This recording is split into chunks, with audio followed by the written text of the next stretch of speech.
Welcome back to OMG Cakes and Desserts. Today we're doing a honey oatmeal raisin cookie as I promised on my blog page.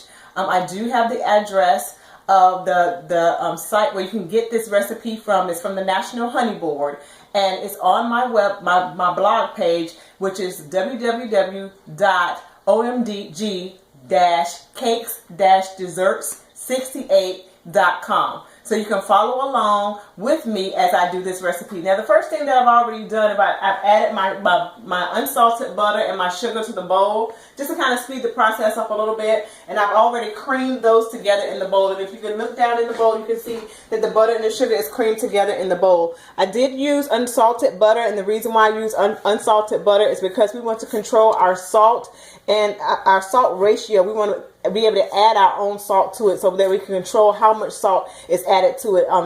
But salted butter already has a high content of salt in it, and we don't want that much salt in our baking goods. So right now what I'm doing is scraping the bowl down and getting all the butter and the sugar that's stuck to the side of the bowl loose from the bowl, so that at the end of the mixing process there won't be clumps of butter and sugar clumped up at the bottom of the bowl, not incorporated into the mix. We want to incorporate it into the mix. So the next thing I'm going to add is I'm going to add my honey to the bowl. And what I did in this measuring cup, I sprayed the measuring cup with pan spray first, and then I placed my honey in there. That helps to loose your honey from the size of the measuring cup. And anytime you're measuring a sticky ingredient, you want to take some pan spray and spray your cup very well so that the sticky ingredients will loosen from the size of your measuring cup. Okay, and then we want to go ahead and add, first we're going to get this going a little bit. Get your honey incorporated in there.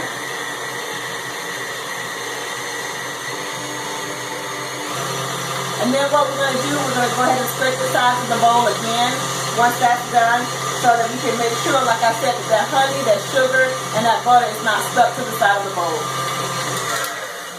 Okay, that looks good. It doesn't take much mixing to do that. You already have your sugar in there. You already have your unsalted butter. You already have your honey. Okay? The next thing we're going to do is we're going to add our egg and our vanilla. Now I'm taking the liberty of go ahead and adding my vanilla right into my bowl with my eggs, as you can see here. And then I'm just going to add both of these ingredients in together. Okay?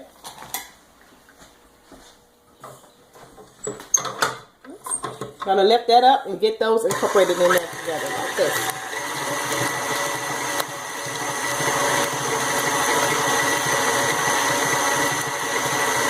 You see, it's kind of separating right now, but it's all gonna come back together.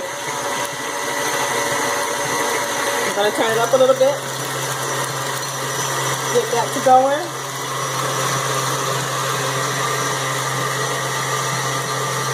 That looks good.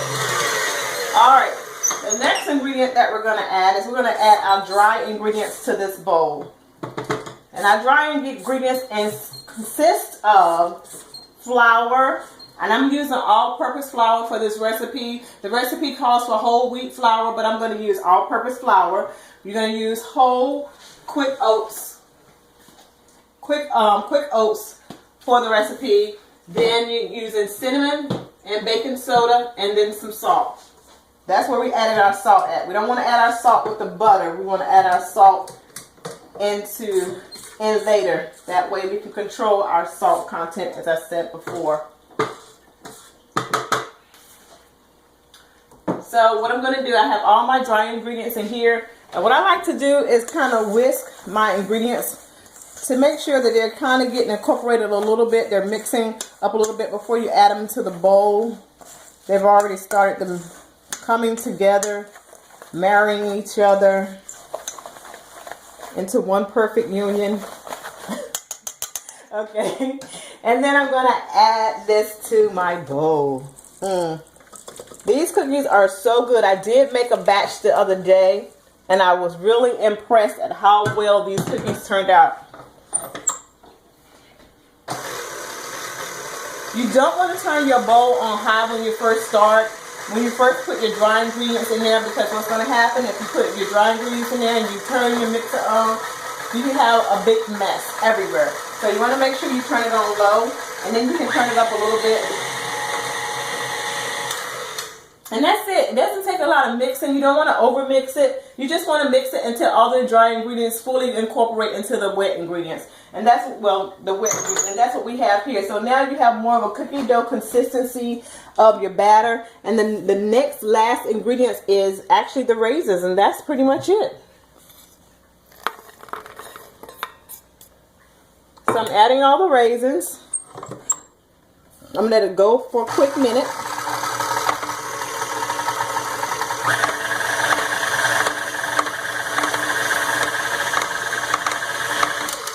That's that. I'm going to remove this bowl from here so that you can get a good look at this cookie dough.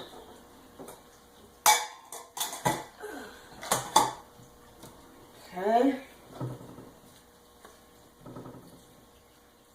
I am so excited about these cookies. They are so good.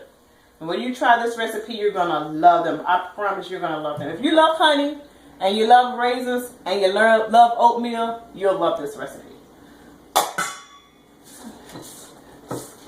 Okay? And that's what the batter looks like. The cookie dough looks like. So I'm going to scoop these onto a pan, and then I'll be right back with you after I give the scoop. But I'm going to show you, first of all, this is a scoop that I'm going to use for the cookies. This is usually a cookie scoop that I usually use when I'm making cookies, but I want my cookies to be pretty big. I want them to be almost as big as the palm of my hand. So I'm going to use a big cookie scoop because I just love oatmeal raisin cookies, and when I make them, I want to have something big. Grab one big cookie and just chop down on it. So this is the scoop that I'm going to use. But I'll be right back, and I'm going to show you how my cookies look on the pan, and then I'm going to show you the finished product of the cookies.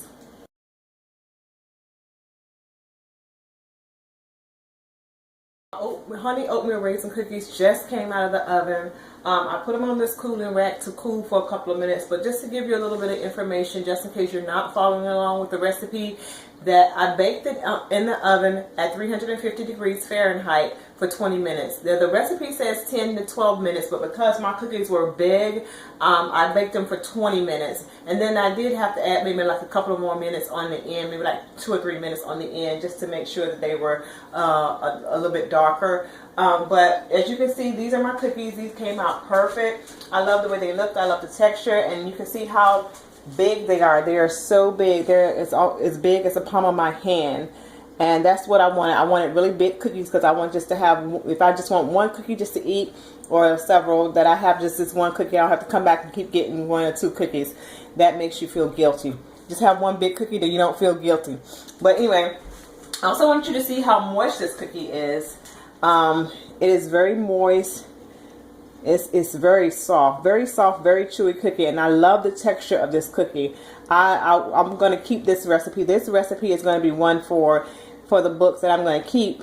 And later on, I'll probably add like some bananas to it or some walnuts to it, just to give it a little variation. So I'll see how that works out. But for now, this is a cookie recipe. Like I said, I got it from the National Honey Board website.